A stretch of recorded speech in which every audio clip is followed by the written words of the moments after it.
Hola, buenos días. Hay un nombre y un apellido que se reitera en tres generaciones exactamente igual. Alberto Venegas Lynch. El más viejo, que ya no está, que murió, el abuelo, fue el que trajo las ideas de los pensadores austriacos de la economía, el que se apartó del conservadurismo para meterse de lleno en el liberalismo y además participó activamente contra el gobierno del general Perón y fue parte del golpismo de 1955.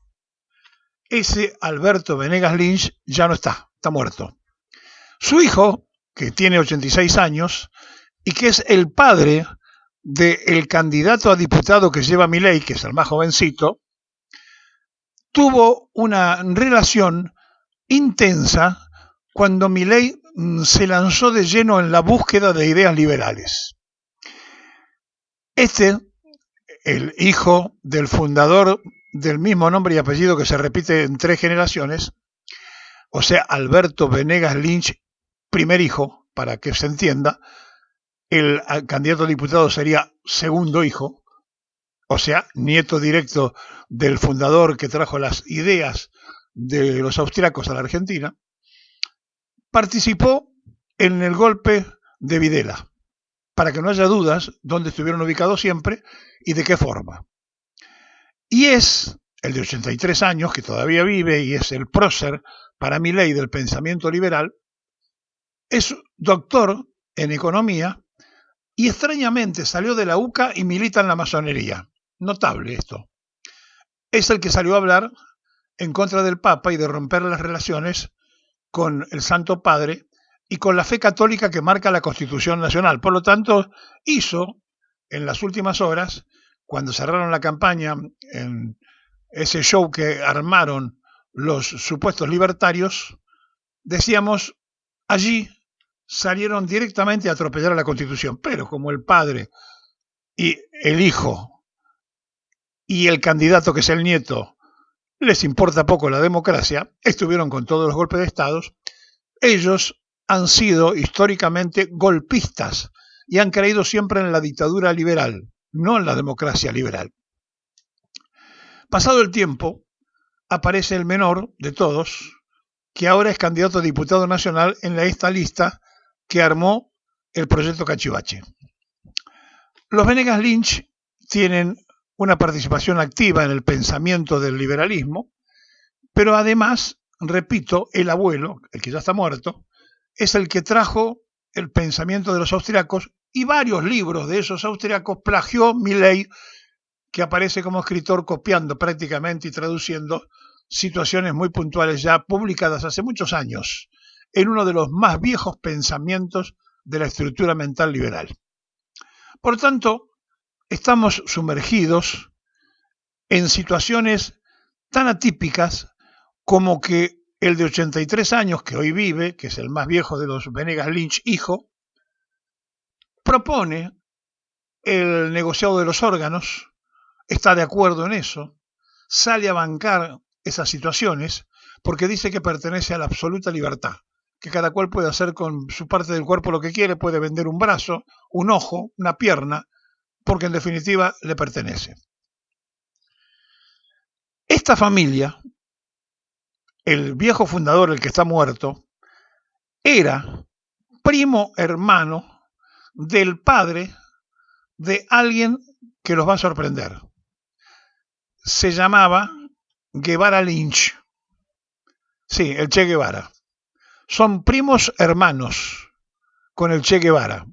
Los Guevara Lynch se juntaron cuando una Lynch y un Guevara se cruzaron y allí entonces los Venegas Lynch y los Guevara Lynch pasan a ser parientes por Lynch y ambos tenían de abuelo y de abuela el padre del Che Guevara y el padre del candidato a diputado del Cachivache exactamente a los mismos parientes.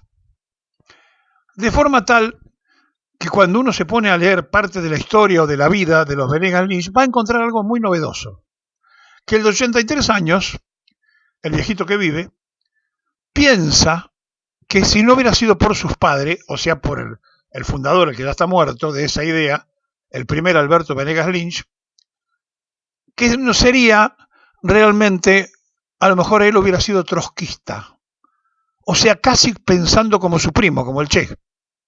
Qué notable, ¿no? Meterse un poco en la búsqueda de la historia de estas cosas que se presentan de pronto en la sociedad argentina.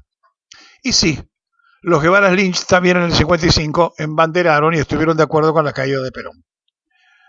Por eso, cuando a las 8 de la mañana de hoy se venza la veda electoral, cuando en este último día activo para nosotros de la semana, nos queda el sábado y después el domingo se esté sufragando, cada uno de los que va a poner el voto por el cachivache, lean un poquito, infórmense un ratito, averigüen de qué se trata, porque después no va a haber tiempo para amargarse o para decir qué hicimos.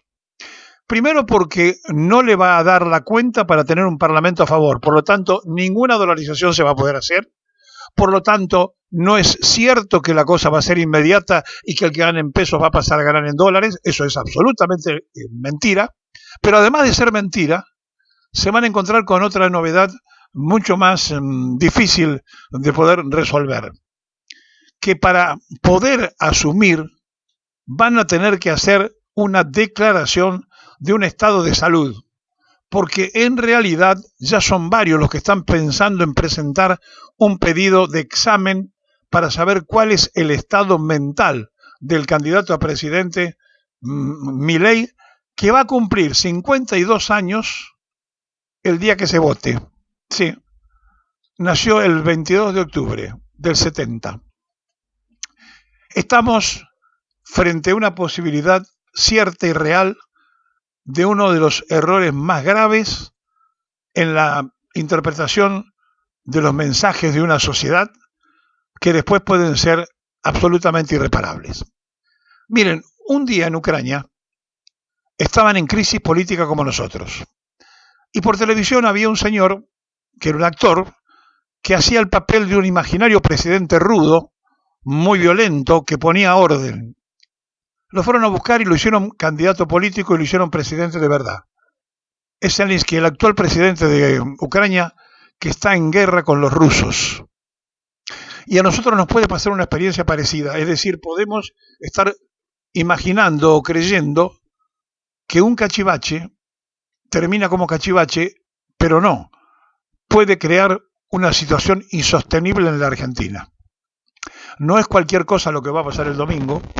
Hemos tenido muchas elecciones en estos 40 años, de todo color, tipo y forma y manera, pero es la primera vez que a la sociedad argentina le inventan un muñeco y le hacen creer que es alguien diferente, que es alguien distinto. Es el pensamiento más viejo de la historia política del mundo, el liberalismo. Por lo tanto, no es novedoso, no hay nada nuevo, y ahora le ha dicho a sus seguidores, que festejaban alegremente, que no va a ser inmediato, que hay que esperar por lo menos 40 años para estar un poquito parecido a Estados Unidos, por si a nosotros nos gusta parecernos a Estados Unidos. En el mientras tanto, vayan pensando si tienen que tomar un ferrocarril, cualquiera que fuere, y si este muchacho fuera presidente, que van a pagar 1.700 pesos, 2.000 pesos, 1.500 pesos un boleto de tren. Y si no lo creen, está a la vista la campaña que con inteligencia se instaló, que para el diario La Nación, que para Clarín, es la campaña del miedo. No, es al revés. Fueron descubiertos que ellos son el terror, porque si son gobierno, el boleto de 64 pesos pasa a valer 1.500 pesos. Entonces, cuando se los pone en evidencia, dice que el gobierno hace campaña del terror. El terror es la prensa canalla, el terror es el monopolio de quien le dijo un día a Alfonsín que ponía y sacaba presidentes con la tapa del diario. El terror es no haberse bancado y haber tenido la fuerza de la ley de medios. El terror es permitir que corran los sobres dentro de la prensa canalla con abundancia y que robándole al Estado financien un canal de televisión y que salga Esmeralda Mitre a decir que Mauricio Macri y el propio jefe de gobierno de la Ciudad Autónoma de Buenos Aires retiraron 50 millones que habían puesto y que por eso varios periodistas ya no pueden seguir porque no hay quien le pague el sueldo trascendente, porque todos habían soñado que para poder ganar, sobre todo Larreta, para poder ganar tenía que tener un canal de televisión. Y que se acabó la pauta, se acabó el dinero y que retiraron los 50 millones de inversión. No lo digo yo, lo dijo Esmeralda Mitre, que dice ser la heredera legal de esa dinastía de los Mitres. Es otro de los diarios del pensamiento liberal de la Argentina. Miren, ustedes pueden elegir votar a quien se les ocurra. Lo que tienen que entender es que no hay retorno. Lo que tienen que saber es que si se equivoca el pueblo argentino por no verse informado, porque está todo escrito, lo han dicho, lo han reiterado y lo han repetido, y que ya no le hablan más de la dolarización porque saben que es una macana pública, porque es mentira que fondos buitres le ofrecieron plata para cambiar por papeles argentinos que no sirven para nada, que él mismo dijo que no servían. Y por lo tanto ahora les está pidiendo a sus votantes 40 años para parecernos a Estados Unidos. Bienvenidos a la patria imaginable de Washington, de Churchill y de la criminal de guerra Margaret Thatcher.